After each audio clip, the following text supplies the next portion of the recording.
تو اصل میں یہ کوئی بھی دھرم نہیں ہے. ہندو از ناٹ ریلیجن. ہندو کوئی مذہب نہیں ہے. جو 4 وید ہیں، رگ وید، اتھر وید، یجر وید اور سام وید، اور شریمد بھگوت گیتا یا پران ہیں یا اپنشد ہیں، ان سب کا اگر آپ مطالعہ کریں گے کہیں پر بھی یہ ہندو لفظ استعمال نہیں ہوا ہے. السلام علیکم ورحمۃ اللہ وبرکاتہ.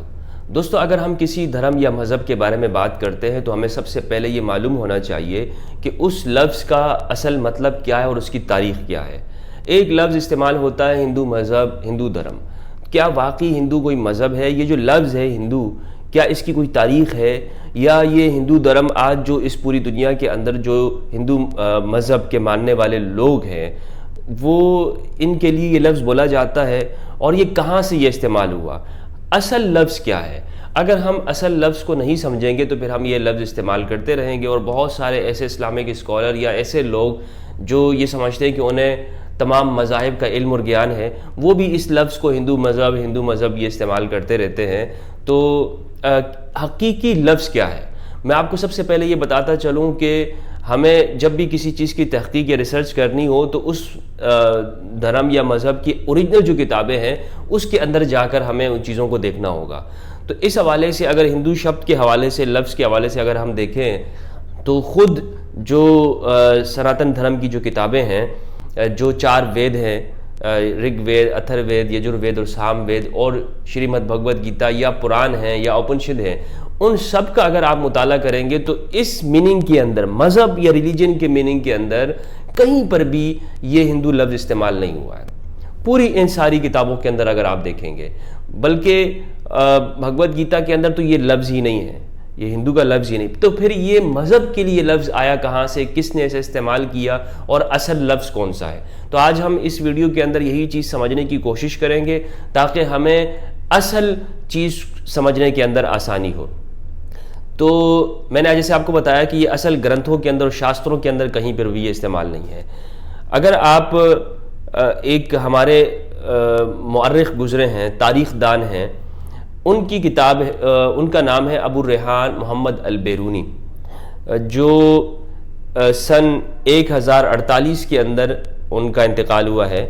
انہوں نے ہندو دھرم کے حوالے سے بہت ہی اتھینٹک کتاب انہوں نے لکھی ہے، جو عربی کے اندر اور بعد میں ٹرانسلیٹ بھی ہو چکی ہے ہندو دھرم کی تاریخ کے حوالے سے. البیرونی، ابو ریحان البیرونی کی کتاب ہے.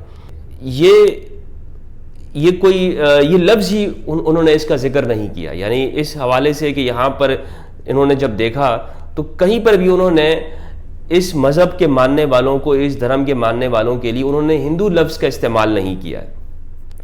بلکہ کہ ہندی زبان کے جو مشہور قومی شاعر ہیں رام دھاری سنگھ ونکر، وہ کہتے ہیں کہ ہندو لفظ ہمارے قدیم ادب کے اندر، لٹریچر کے اندر نہیں ملتا، یہ لفظ ہی نہیں ملتا. جیسے میں نے آپ کو بتایا، بھارت ورش میں اس کا سب سے پہلا ذکر 8ویں صدی عیسوی میں لکھی گئے ایک تنتر گرنتھ میں ہے، جہاں اس لفظ کا استعمال مذہبی معنی یا مذہبی اسم کے طور پر نہیں کیا گیا، بلکہ ایک گروہ یا ذات کے معنی میں کیا گیا ہے.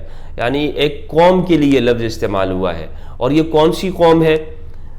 ڈاکٹر رادھا کمد مکھرجی کے مطابق بھارت کے باہر اس لفظ کا استعمال قدیم ترین اوستا یا ڈیرس تا قبل مسیح کے کتبوں میں موجود ہے.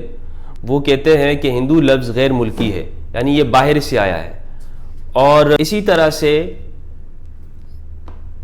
ہندی کے مشہور قومی شاعر دنکر اپنی مایا ناز تصنیف سنسکرتی کے 4 ادھیائے میں لکھتے ہیں، اصل میں یہ بات ہوئی کہ وسط ایشیا اور مغربی دنیا کے لوگ بھارت میں مغربی راستے سے آتے تھے. سندھو ندی بھارت کے مغربی سرحد کے پاس پڑتی تھی اور ادھر سے آنے والے لوگ اس ندی سے اس ملک کی پہچان کرتے تھے. ان میں سے ایران اور ان کے پاس والے لوگ س کا صحیح تلفظ نہیں کر سکنے کی وجہ سے سندھو کو ہندو کہنے لگے، اور یونان والے لوگ س اور دا کا صحیح تلفظ نہیں ادا کر سکنے کی وجہ سے ہندو کو انڈو کہنے لگے. اس طرح بھارت کا نام ہندو، ہندوستان اور انڈو انڈیا چل پڑا. یعنی ان کے کہنے کا مطلب یہ ہے کہ یہ کسی دھرم کے لیے نہیں ہے، کسی مذہب کے لیے یہ لفظ نہیں ہے ہندو، بلکہ یہ ایک ریجن کے اندر رہنے والے لوگوں کے لیے ہے. اور یہ جب ایران سے کچھ لوگ جب اس طرف آئے تو انہوں نے سا کا تلفظ نہ کر سکے، سین لفظ نہ بول سکے سندھو، بلکہ انہوں نے اس کی جگہ پر ہا کا لفظ استعمال کر لیا اور ہندو لفظ کہنے لگے۔ سوامی انیانند لکھتے ہیں ہندو لفظ سندھو ہی کا بدلا ہوا روپ ہے، اور سندھو ایک ندی کا نام ہے۔ قدیم زمانے میں فارسی لوگ سندھو ندی کے ساحلی لوگوں اور صوبوں کو ہندو کہا کرتے تھے۔ اسی وجہ سے سندھو کا صحیح تلفظ نہ کر سکنے کی وجہ سے تو سندھو سے ہی ہندو بن گیا، اور جہاں پر رہنے والے لوگوں کو جو ان کا دھرم ہے ان کو ہندو کہا جانے لگا۔ ہندو دھرم کے مشہور اسکالر رجنی کانت شاستری بھی، ان کی بھی یہی ریسرچ ہے، وہ بھی اپنی کتاب ہندو جاتی کا اتھان اور پتن میں لکھتے ہیں بعض اہل علم کا یہ خیال ہے کہ ہند لفظ جو کہ غیر ملکیوں بالخصوص پارس والوں کے ذریعے اس ملک کا نام رکھا گیا ہے، سندھو لفظ سے جو پنجاب کی ندی کا نام ہے یہاں سے آیا ہے۔ پھر اسی ہند لفظ سے ہندو اور ہندی ان دونوں لفظوں کو مل کر بنا ہے۔ ہند لفظ سے پارس والوں کا مطلب سندھو ندی کے پار والے ملک سے ہے، جو اس ندی کے اس طرف لوگ رہتے ہیں۔ اور ویدوں کے عظیم ریسرچر اور مفکر ڈاکٹر وید پرکاش اپادھیائے بھی لکھتے ہیں کہ فارسی اور ایرانی لوگ سندھو ندی کے کنارے تک آتے تھے، اور انہوں نے سندھو کے اسکار کو ہکار میں بدل کر ہندو لفظ بنا دیا، اور استھان کو استان تلفظ کر کے بول کر ہندوستان اور وہاں کے رہنے والے لوگوں کو ہندو کہنے لگے۔ انہی لوگوں کے وجہ سے سنسکرت ادب سے جو لوگ واقف نہیں تھے وہ بھی ہندو اور ہندوستان کا تلفظ کرنے لگے۔ انگریزوں نے ہند لفظ میں اپنی زبان کی خصوصیت کے پیش نظر ہند کا ہا لوپ کر کے انڈ اور انڈو اور ملک کی ترجمانی اور نسبت والے ایا کو جوڑ کر انڈیا بنا دیا، اور انڈیا میں رہنے والے انڈین کہے جانے لگے۔ خلاصہ یہ کہ بھارتیہ ہندو اور انڈین کا ایک ہی مطلب ہوا۔ تو جیسے میں نے آپ کو بتایا کہ یہ جو لفظ ہے ہندو، یہ کوئی مذہب یا دھرم کے لیے استعمال نہیں ہوتا ہے۔ ہندوؤں کے بڑے بڑے مفکرین جیسے کہ جو ان کے جو بڑے بڑے سمپردائی ہیں، گیانی ہیں، وہ بھی لکھتے ہیں، جیسے کہ کتاب ہے ہندو فینامن، اس کے پیج 14 کے اوپر ہے، حقیقت میں ہندو کوئی مذہب نہیں ہے بلکہ ایک کلچر کا نام ہے۔ یہ کلچر ہے، سیولائزیشن ہے جو سندھو ندی کے اس پار رہتے ہیں۔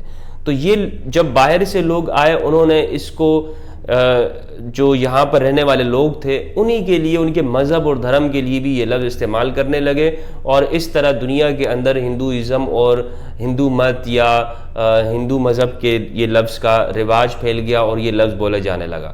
تو اصل میں یہ کوئی بھی دھرم نہیں ہے، ہندو از ناٹ ریلیجن، ہندو کوئی مذہب نہیں ہے، مذہب بلکہ دھرم ہے۔ اب دھرم کیا چیز ہے جو بھگوت گیتا کے اندر ہے کہ دھرم کا مطلب ہے ڈیوٹی یا کرتویہ، اور وہ اس کے اندر بتایا گیا ہے کہ وہ کون کون سی چیزیں، اور اصل جو لفظ استعمال ہوتا ہے وہ ہے سناتن دھرم۔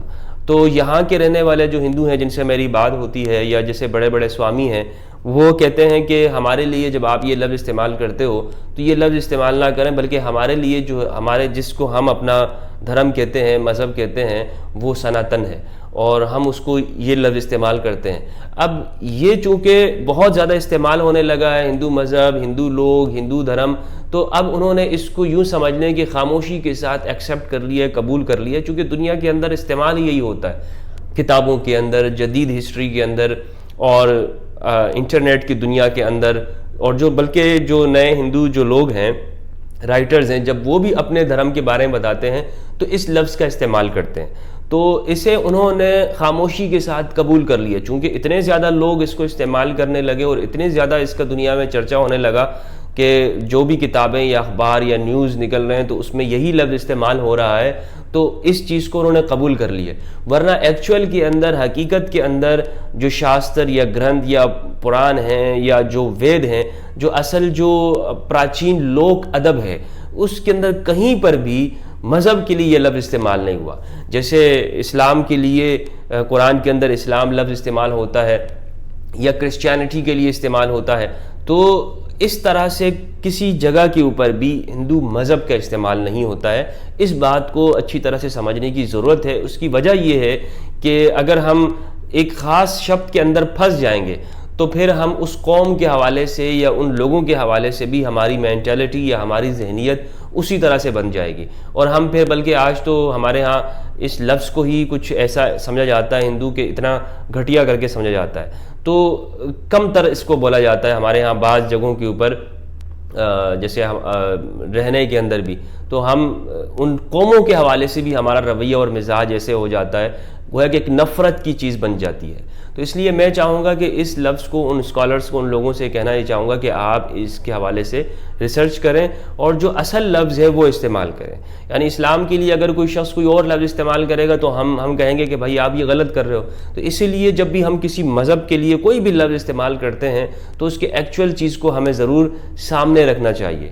یہ الگ بات ہے کہ میں بھی اپنی بہت ساری ویڈیوز کے اندر ہندو مذہب یا اس طرح ہندو مت کا استعمال کرتا ہوں، آپ نے دیکھا ہوگا، یا ہندوازم، وہ اس لیے صرف استعمال ہوتا ہے کہ سرچ کے اندر یا دنیا کے اندر پہچان اس چیز سے ہو رہی ہے، ورنہ ایکچوئل چیز کیا ہے کہ ہندو کوئی مذہب نہیں ہے، بلکہ مذہب ویدانت فلسفی کہہ لیں یا آپ اس کو سناتن دھرم کر لیں، یہ ایکچوئل چیز ہے، اور جو ہندو مذہب ہے یہ کوئی چیز نہیں ہے۔ بہت بہت شکریہ۔ السلام علیکم ورحمۃ اللہ وبرکاتہ۔